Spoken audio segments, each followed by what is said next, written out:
La bio décalée de l'invité avec Jean-Michel Honin. Alors, mesdames et messieurs, pour ce jour, ça ne va pas être une bio décalée avec les noms et le décryptage habituel, puisqu'on a affaire à toute une génération. Avec l'OUA, il y a eu tellement de noms qui ont écrit la légende de ce groupe. Donc, ça va être plutôt une biographie très respectueuse de leur travail. Alors, les narrations de légende sont, vous le savez, vous l'imaginez bien, question de souvenirs, mais aussi d'émotions et inévitablement de repères, de dates. 1973, c'est l'année de création. Sous la vision éclairée du président Félix Houphouët-Boigny, l'université de Cocody se dote pour la première fois d'un orchestre dénommé Campus Orchestra. Cette année-là, M. Paul Akoto-Yao est ministre. Jean-Vincent Zinsou, l'ambassadeur, est à la tête du crew. Quelques mois plus tard, le groupe change de nom pour devenir OUA, entendez, Orchestre de l'Université d'Abidjan. Par le truchement de répétitions, formations, de recherche musicale, d'innovation et de prestations, les étudiants musiciens entrent dans l'histoire tout en chansons.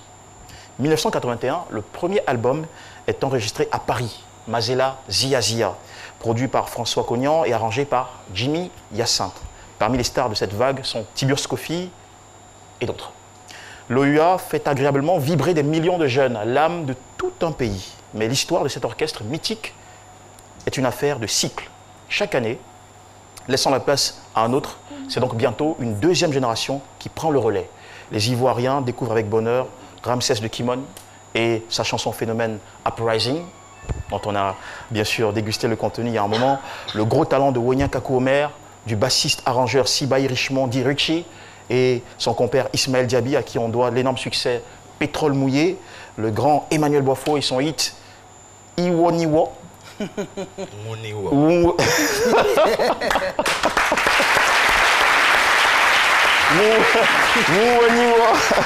L'orchestre de l'Université d'Abidjan écoule ses disques partout comme de petits pains ou de petits croissants.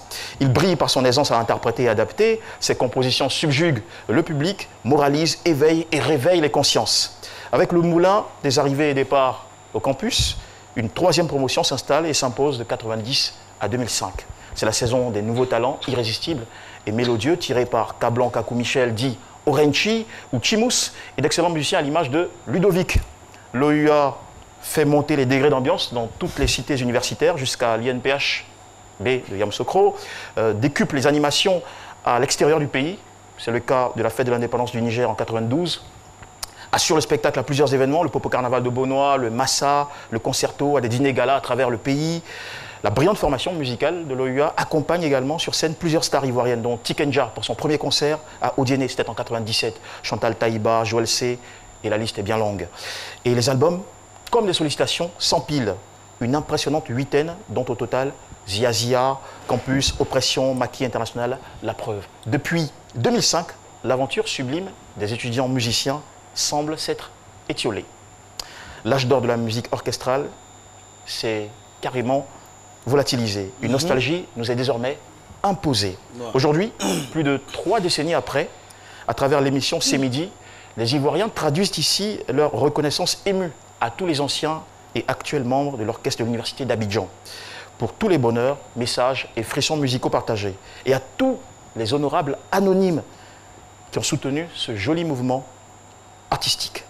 Le président Félix Houphouët-Boigny, le père de la nation, disait « On apprécie le vrai bonheur que lorsqu'on l'a perdu ».